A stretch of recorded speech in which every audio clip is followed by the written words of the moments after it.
Madame, mademoiselle, monsieur, bienvenue à Metro News. Voici les principaux titres qui seront développés aujourd'hui.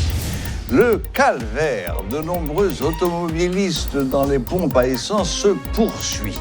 Du coup, de longues files de véhicules sont à nouveau constatées dans les rares stations-service qui distribuent du carburant. Le gallon de gasoline se vend déjà à 750 gourdes sur le marché informel.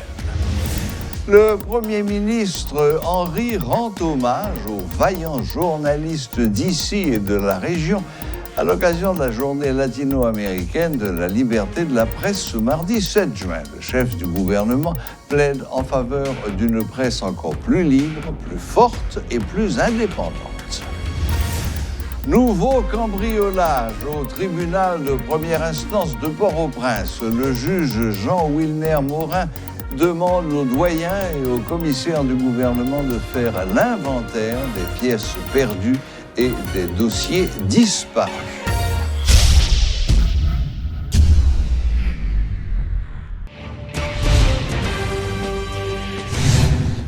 La rareté de carburant est bien réelle sur l'ensemble du territoire. Si les camions-citernes sont remarqués dans les rues, il est difficile de constater les stations où ces produits sont livrés.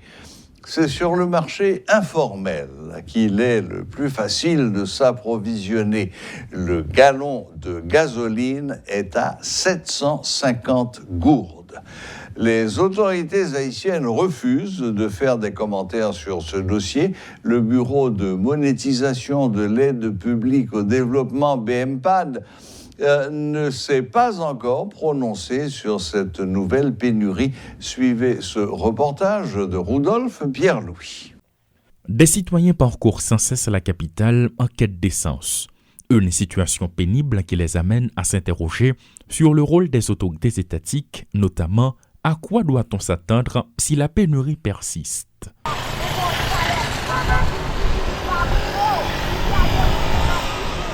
Les stations-service sont fermées, le carburant n'est disponible que sur le marché noir, la plupart des pompistes en prennent jusqu'à 200 gourdes sur chaque gallon. Les prix des courses sont déjà à la hausse et les chauffeurs de tap-tap ou de bus ont de plus en plus de difficultés à contenir la colère des passagers. Dans ce vaste désordre qui bouleverse la paix publique, nul ne tente d'expliquer quoi que ce soit à la population. Le ministère du Commerce est-il au courant de la situation ? Le Premier ministre Ariel Henry représente le pays au sommet des Amériques, certes, mais qu'en est-il du BMPAD ? Des associations œuvrant dans le domaine ont tenté à maintes reprises d'exposer l'origine du problème, mais face au constat, les explications fournies tiennent-elles vraiment debout ou sont-elles juste là pour apaiser la fureur des consommateurs? Et ce n'est pas tout. Un nombre incalculable de pompes à essence est fermé depuis des semaines. La population doit s'approvisionner, mais où? Un autre aspect qui attire l'attention dans ce tableau alarmant, ce sont les consommateurs frustrés qui menacent d'incendier les stations-service. La situation commence à se compliquer et jusqu'ici, selon les constats du côté des autorités étatiques, c'est le silence radio. 500 gourdes sont réclamées pour un gallon de gasoline, alors que dans d'autres zones encore plus reculées de la capitale, on exige 750 gourdes, notamment dans la ville de province, le gallon coûte déjà 1000 gourdes. Claude Désir et Rodolphe Pierre-Louis pour Télémétropole. Le syndicat de la police nationale, SPNH 17, appelle le haut commandement de la police nationale à prendre en charge les familles des agents morts dans l'exercice de leurs fonctions. Alors que l'année scolaire touche à sa fin, les enfants de certains de ces policiers n'ont plus les moyens d'aller à l'école. D'autre part, le syndicat incite la population à se ranger du côté de la police dans la lutte contre les gangs armés. Nous demandons à la population pour le camper, pour te coller à l'institution policière là. Nous demandons à chaque monde qui est capable pour qu'elle transforme tête en un agent de la force publique, non, pour te coller, pour te information, non, mettez la caille, moun qui capable yo mettez caméra pour être capable de collecter images avec données pour bailler institution policière là pour nous capables d'arriver combattre l'insécurité. Nous avons demandé chaque monde dans la zone veiller pour capable de connaître dans la zone qui est ce monde, si il y a des gens qui viennent pour venir des fauteurs de troubles, pour que ensemble avec la police, nous contrôlions et garder qui est ce qui ça vient faire, si c'est des gens qui ont des problèmes, pour nous capables de mettre hors d'état de nuit. Petits policiers qui mourent. Nous songeons année 2021-2022, année scolaire 2021-2022. Nous songeons côté SPNH, Cléonin bien fort. Petits policiers qui mourent doivent aller à l'école. Nous avons des policiers depuis qu'ils mourent, ils ont oublié, l'État oublié. Il y a des même enterrement pas fait. L'État pas fait. Il n'y a pas joué aucun rien. Il n'y a pas eu de dédommagement, il n'y a pas eu une fonds assurance, il n'y a pas eu une fonds pension, rien. Tout comme il y a été dans l'État et l'État n'a pas cherché une famille côté petit pour aider, pour supporter. Ce n'est pas normal dans la société, lorsqu'il y a des policiers qui travaillent dans une situation difficile, lorsqu'ils mourent pour petit mais si tu ne veux pas aller à l'école. Petit policiers, pas de bandit, petit policiers, pas de venir délinquant. Pour ça, pas arriver, il faut la société camper avec SPNH pour nous défendre les droits des petits policiers. Pour que l'État capable de permettre aux petits policiers à l'école, permettre aux petits policiers d'apprendre à l'université pour devenir des citoyens demain. Parce que aucun monde qui entre dans la police, aujourd'hui ou bien hier, yo doit considérer comme héros. C'est des gens qui baillent la vie, qui sacrifient toute vie pour servir la nation. Petit yo pas qu'à abandonner. SPNH a demandé au commandement que nous déjà en communication avec eux. Nous avons demandé aux autorités politiques pour prendre en charge, pour prendre en cas dossier petit policier qui mourir. C'est vrai, il y a un arrêté qui a dû sortir, nous avons information. Mais arrêté ça là sorti, il va prendre en compte policiers qui prennent mourir. Parce que nous connaissons le loi, c'est pour l'avenir. Et petits policiers qui mourent déjà. Et policiers qui mourent, qui disparaissent déjà. Qui ça l'État? Qui ça au commandement de la police a fait pour eux? C'est là nous aujourd'hui, nous avons demandé la société en général, la presse, organismes de droits humains, institutions, pour que yo camper des dossiers pour petits policiers capables de joindre assistance, pour capables de joindre moyens pour aller à l'école, pour capables aller à l'école, à l'université, pour devenir des citoyens demain. C'est le énième cambriolage du tribunal de première instance de Port-au-Prince. Ce n'est plus un événement, c'est un fait divers, selon le juge Jean-Wilner Morin, président de l'ANAMA. Presque chaque week-end, on revient avec cette histoire de cambriolage, affirme le magistrat plus que jamais préoccupé. Il veut comprendre pourquoi ces cambriolages en cascade. Il juge indispensable que les autorités judiciaires fassent l'inventaire des pièces perdues dans les dossiers afin d'avoir une première impression. Ensuite, le magistrat plaide pour la poursuite de l'enquête sur les cambriolages de 2019. Il faut trouver les auteurs et les appréhender, dit-il. Maître Morin informe que la Direction centrale de la police judiciaire, DCPJ, avait rédigé un rapport suite à l'enquête sur le cambriolage en 2019. Le juge Morin déplore l'inaction des autorités judiciaires et policières qui tardent à faire la lumière sur les vols à répétition au niveau du parquet. La femme politique haïtiano-canadienne Eugénia Romain juge le moment mal choisi pour agiter la question de la dette de l'indépendance. Dans le contexte actuel, en pleine insécurité, et alors que le siège du président est vacant, elle estime qu'il s'agit d'une perte de temps. Le moment est très mal choisi lorsqu'on parle de l'argent des Français. Peu importe quel argent on prend ou bien en compensation, mais à qui on va donner cet argent-là? Il y a des vieux nous pour nous parler de l'autre bagaille. Moi, politiquement parlant, d'après mon expérience, ce n'est pas le moment de parler de l'argent de la France. Nous avons d'autres problèmes à résoudre dans le pays.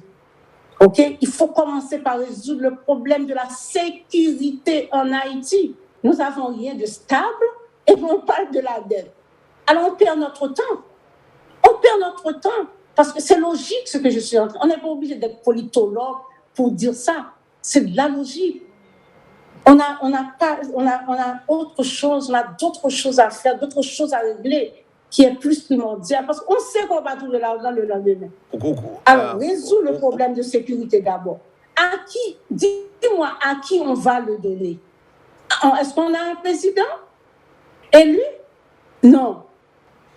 On a plein de l'argent Petro-Caribé et on a plein de série de bagages qui pas fait, pas de l'hôpital dans le pays. Mon Dieu, la santé est tellement importante. Pas gagner l'école, et puis les femmes, on met les femmes de côté, les jeunes, on les met de côté, pas gagner des bonnes organisations qui sont solides, ok?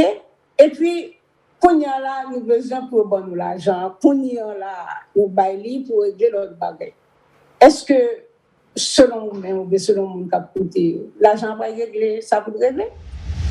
Commémoration ce mardi 7 juin de la journée latino-américaine de la liberté de la presse. À cette occasion, le Premier ministre Ariel Henry a pris l'engagement d'œuvrer en faveur d'une presse encore plus libre, plus forte et plus indépendante. Selon lui, une presse vouée à la lutte pour la justice, la démocratie et l'état de droit est indispensable. Je cite, « En ce 7 juin, marquant la journée latino-américaine de la liberté de la presse, je tiens à rendre hommage aux vaillants journalistes d'ici et de la région. J'en profite pour saluer leur courage, leur passion et leur détermination à la recherche de l'information et de la vérité. » Fin de citation, c'est ce qu'a tweeté le chef du gouvernement qui participe actuellement au sommet des Amériques à Los Angeles. Le Catholic Relief Services, CRS, en collaboration avec le ministère de l'Éducation nationale, a lancé ce mardi le projet Continuité de l'apprentissage qui vise à renforcer les capacités des enseignants, des écoles et des communautés avec un soutien approprié et nécessaire. Ce projet, financé par l'Agence américaine pour le développement international, USAID, qui doit durer 5 ans, doit toucher plus de 25 000 élèves et plus d'1 millier d'enseignants et d'administrateurs. Son projet vraiment pour continuer à faire apprendre. Et dans le projet ça, qui vraiment vient dans un contexte côté que il y a un pile manquement dans le jour de classe. Le projet ça vient pour développer des stratégies et travailler avec tous les partenaires pour assurer que Timoun est capable non seulement un bon renforcement dans l'apprentissage lecture, écriture, mais tout pour être capable vraiment gagner des modalités qui permettent que capable continuer à apprendre même le pays a des difficultés sociopolitiques qui empêchaient que Timoun à l'école. Dans le projet ça, nous avons 4 grands objectifs. Le premier objectif, c'est vraiment travail pour renforcement littératie. Ce travail-là, c'est une méthode que nous avons implémentée, que USAID financé depuis longtemps à travers différents projets et que l'a fait à travers le projet Continuité de l'apprentissage là, pour Timounio capable vraiment renforcer capacité en lecture, faire formation méthode sous méthodologie MAPLI net aller. Son méthodologie scriptée côté enseignant yo joignent assez de formation pour être capable de délivrer et apprentissage dans la salle de classe et travailler avec directeur d'école les parents aussi pour que tout le monde capable impliqué dans l'activité apprentissage là. Li gon volet là dans le tout qui parlait de sûreté, c'est avoir des écoles sûres côté que ti moun yo depuis leur saute la caillou, river l'école là, saute l'école là, river la caillou capable vraiment en sécurité, yo fréquenter route là de l'école pour aller l'école là, river dans salle de classe là, yo pas jeune maître cap gen des propos comme si qui stigmatiser ti moun nan, mais que nous capable jeune des maîtres qui connaissent ça relé discipline positive et que ti moun nan capable sentir vraiment l'école là son bon environnement pour lui. Nous gagnons un objectif tout qui mettait accent sur question plaidoyer parce que avec projet ça nous pral travailler avec tout l'autre partenaire en éducation et principalement le ministère de l'Éducation nationale pour nous assurer nous que toute intervention nous yo capable viser pour faire ti moun yo capable jeune une bonne qualité d'apprentissage et que jeune un bon environnement d'apprentissage. Et dernier objectif nous, c'est vraiment développer, c'est utiliser les technologies, développer des modalités pour tout le monde capable d'apprendre même à distance. Et dans l'objectif ça, nous prenons gagner pour nous développer des programmes radio et même faire inventaire de programmes radio qui existaient déjà où est-ce que marché pour nous capable adapter programme nan et mettre des contenus qui appropriés pour ti moun yo de la première à la 4e année pour même là que yo rive pas qu'à l'école mais la caillou non seulement yo capable suivre et matière yo capable suivre cours yo et comme ça ti moun yo capable rattraper jour que perdu par l'école yo. En gros c'est 4 gros objectifs ça yo que projet continuité de l'apprentissage visé et non pas pour qu'on nous travaillons avec tous les partenaires en éducation et c'est un consortium de 3 partenaires qui a exécuté le projet ça, c'est CRS qui a lead là, qui a leadership là, CRS c'est lui-même qui a assuré gestion globale là. Ensuite nous avons l'université Notre-Dame d'Indiana qui a assuré volet technique dans la question de développement de matériel et puis nous avons la conférence épiscopale des écoles catholiques, lui-même qui prend le responsable de la formation des enseignants et tout cela en partenariat avec le ministère de l'Éducation nationale de la formation professionnelle. Voilà, la boucle est bouclée. Merci de nous rester fidèles et à la prochaine, même heure, même chaîne.